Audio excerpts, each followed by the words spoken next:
Hi friends, welcome to Damayanthi's Veg Recipes. ಹಣ್ಣಿನ ರಸದಿಂದ ಜ್ಯೂಸನ್ನು ಮಾಡಿ ತೋರಿಸ್ಕೊಡ್ತಾ ಇದ್ದೀನಿ. ಕಿತ್ತಳೆ ಹಣ್ಣಿನ ರಸನ ಬಳಸಿ ಜ್ಯೂಸನ್ನು ಮಾಡಿ ತೋರಿಸ್ಕೊಡ್ತಾ ಇದ್ದೀನಿ. ಹಾಗಾದರೆ ಫ್ರೆಂಡ್ಸ್, ಏನೇನು ಇಂಗ್ರೀಡಿಯೆಂಟ್ಸ್ನ ಬಳಸ್ಕೊಂಡು ಮಾಡ್ತಾ ಇದ್ದೀನಿ ಅಂತ ಕ್ವಿಕ್ಕಾಗಿ ನೋಡ್ಕೊಬರೋಣ ಬನ್ನಿ.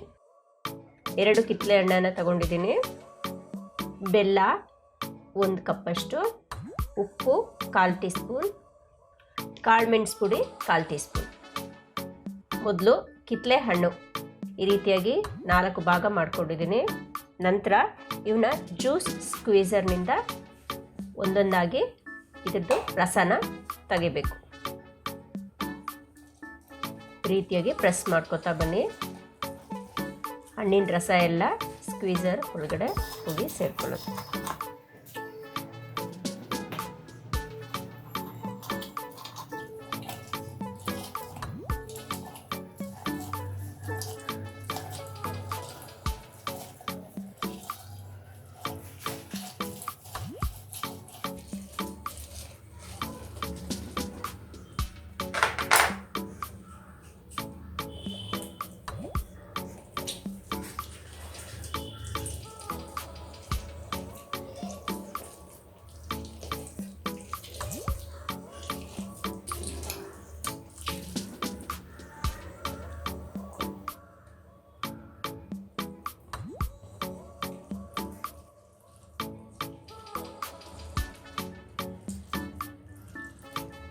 ಈ ರೀತಿಯಾಗಿ ಸ್ಕ್ವೀಸರ್ನಿಂದ ಎಲ್ಲ ಹಣ್ಣಿನ ರಸವನ್ನು ಸ್ಕ್ವಾಶನ್ನು ತಗೋತಾ ಇದ್ದೀನಿ.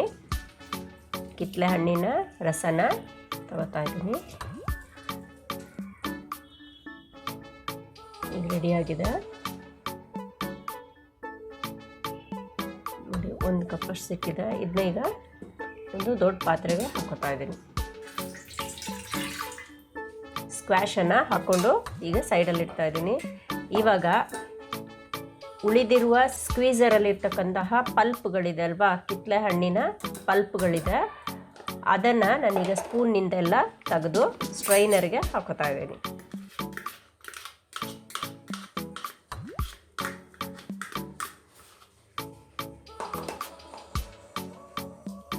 ಸ್ವಲ್ಪ ನೀರು ಹಾಕ್ಕೊಂಡು ಆ ಪಲ್ಪ್ ಎಲ್ಲೆಲ್ಲಿ ಇದೆ ಆ ಪಲ್ಪೆಲ್ಲ ತೊಳೆದ್ಬಿಟ್ಟು ಸ್ಟ್ರೈನರ್ಗೆ ಹಾಕ್ಕೊಂಡ್ರೆ ಎಲ್ಲ ನೋಡಿ. ನಂತರ ಸ್ಪೂನ್ನಿಂದ ಈ ಪಲ್ಪನ್ನು ಈಗ ಪ್ರೆಸ್ ಮಾಡಿದ್ರೆ ಅದರಲ್ಲಿರುವ ಹಣ್ಣಿನ ರಸ ಕೆಳಗಡೆ ಪಾತ್ರೆಗೆ ಬೀಳುತ್ತೆ. ಈ ರೀತಿಯಾಗಿ ಸ್ವಲ್ಪ ಪ್ರೆಸ್ ಮಾಡ್ಕೊಳ್ಳಿ. ನಂತರ ಸ್ಕ್ವಾಶ್ ಮಾಡಿದ್ರಲ್ವ, ಸ್ಕ್ವಾಶ್ ಮಾಡೋತ್ತಿಗೆ ನೀವು ಕಟ್ ಮಾಡಿರುವ ಕಿತ್ತಳೆ ಹಣ್ಣಲ್ಲಿ ಒಂದು ಸ್ವಲ್ಪ ಪಲ್ಪ್ಗಳಿರ್ತವೆ, ಅದನ್ನ ಈ ರೀತಿ ಸ್ಪೂನ್ನಿಂದ ತೆಗೆದು ಎಲ್ಲ ಸ್ಟ್ರೈನರ್ಗೆ ಹಾಕ್ಕೊಳ್ಳಿ. ಇದು ಆಪ್ಷನ್, ನೀವು ಬೇಕಿದ್ರೆ ಮಾಡ್ಕೋಬೋದು.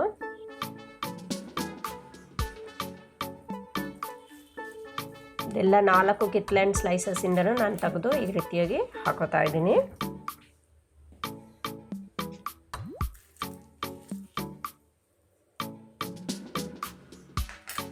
ಇದೀಗ ಸ್ಪೂನ್ನಿಂದ ಇದನ್ನ ಚೆನ್ನಾಗಿ ಎಲ್ಲ ಮ್ಯಾಶ್ ಮಾಡ್ಕೊಳ್ಳಿ.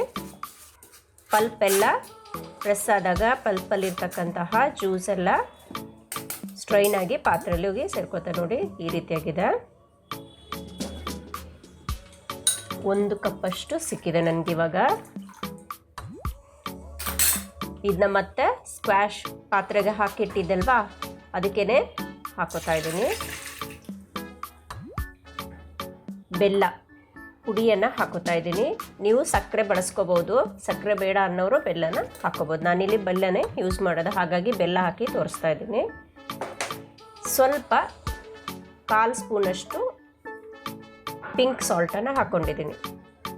ಹಾಗೆ 1/4 ಟೀ ಸ್ಪೂನಷ್ಟು ಮೆಣಸಿನ ಪುಡಿ, ಕಾಳು ಮೆಣಸಿನ ಪುಡಿ,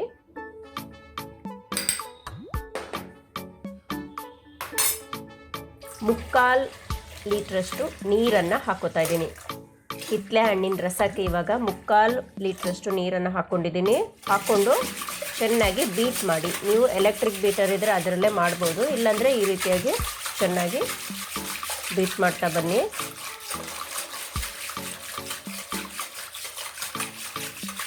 ಬೆಲ್ಲ ಎಲ್ಲ ಚೆನ್ನಾಗಿ ಕರಗಬೇಕು. ಅಲ್ಲಿವರೆಗೆ ಒಂದು 2 ರಿಂದ 3 ನಿಮಿಷ ಬೀಟ್ ಮಾಡಿ. ನೋಡಿ ರೆಡಿಯಾಗಿದೆ. ಬೆಲ್ಲ ಹಾಕಿರೋದ್ರಿಂದ ಕಲರ್ ಈ ರೀತಿಯಾಗಿದೆ. ಸಕ್ಕರೆ ಹಾಕಿದ್ರೆ ಸೇಮ್ ಆರೆಂಜ್ ಕಲರೇ ಬರುತ್ತೆ. ಸಿಂಪಲಾಗಿ ಮನೆಯಲ್ಲೇ ಆರೆಂಜ್ ಜ್ಯೂಸ್, ಫ್ರೆಶ್ ಜ್ಯೂಸನ್ನು ಇಮಿಡಿಯೇಟಾಗಿ ಹೇಗೆ ಮಾಡ್ಕೊಂಡು ಕುಡಿಯೋದು ಅಂತ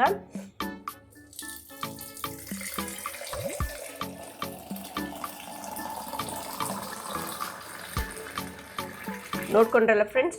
ಆರೆಂಜ್ ಜ್ಯೂಸ್ ಸಿಂಪಲಾಗಿ ಹೇಗೆ ಮಾಡೋದು ಅಂತ.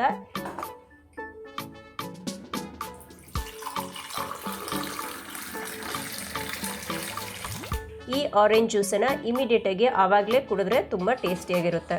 ನೀವು ಕೂಡ ಟ್ರೈ ಮಾಡಿ ಹೇಗಿತ್ತು ಅಂತ ಕಮೆಂಟ್ ಮೂಲಕ ನನಗೆ ತಿಳಿಸಿ. ನನ್ನ ಈ ರೆಸಿಪಿ ಇಷ್ಟ ಆಗಿದ್ರೆ ಲೈಕ್ ಮಾಡಿ, ಶೇರ್ ಮಾಡಿ.